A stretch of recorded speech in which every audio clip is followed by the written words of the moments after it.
नमस्कार दोस्तों, नंदू आई species YouTube channel पर आपका स्वागत करती हूँ। आशा करती हूँ आप लोग स्वस्थ होंगे, मस्त होंगे और अपने परिवार के साथ अपनी पढ़ाई में व्यस्त होंगे।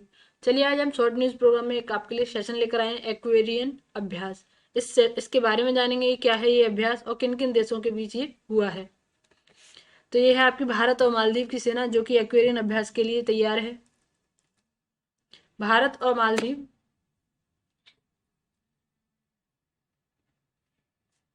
भारत और मालदीव के बीच एक्वेरियन अभ्यास आयोजित किया गया है हाल ही में।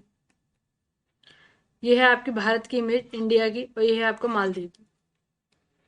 ये है इंडिया, ये आपका मालदीव। मालदीव की कैपिटल है आपकी माले। ये है आपका श्रीलंका, इधर इंडियन ओशियन है ये आपका पूरा। इसमें आपका ये अरेबियन सी है और ये है आपका बे ऑफ बंगाल। चलिए फिर शुरू कर लेते हैं। एक्वेरियन अभ्यास भारत और मालदीव के बीच आयोजित किया जाने वाला एक संयुक्त सैन्य अभ्यास है। यह भारत और मालदीव की सेनाओं के बीच आयोजित किया जाता है। दूसरा एक्वेरियन अभ्यास, इसके बारे में जानते क्या है ये। तो इसका दिवेही भाषा में अर्थ है एक्वेरियन का मित्र। क्या अर्थ है? मित्र। ये इंडो आर्यन भाषा है। दिवेही भाषा जो है इंडो आर्यन भाषा है। यह भाषा कहाँ कहाँ तो भारत, लक्षद्वीप और मालदीव में बोली जाती है। यह अभ्यास 2008 से भारत और मालदीव के बीच आयोजित किया जा रहा है। 2019 में यह अभ्यास कहाँ हुआ था? तो महाराष्ट्र के पुणे में हुआ था और 2018 में यह मालदीव में आयोजित किया गया था।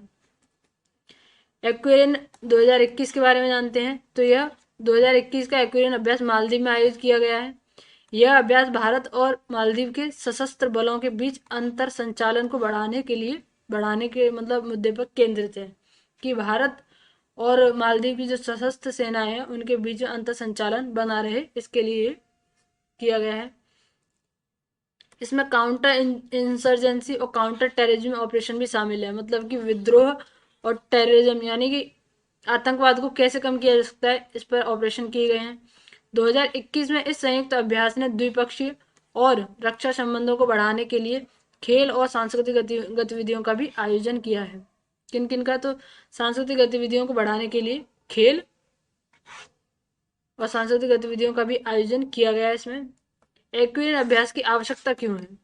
तो हिंद महासागर की भारत की नीति मॉरिशस, मालदीव, सेशल्स और श्रीलंका को सुरक्षा और राजनीतिक स्थिरता प्रदान करने के इर्द गिर्द केंद्रित है। ये आपको पता है कि आईआर में आप पढ़ते रहे होंगे कि भारत और मालदीव की नीति के बारे में, भारत और मालदीव के रिलेशंस के बारे में।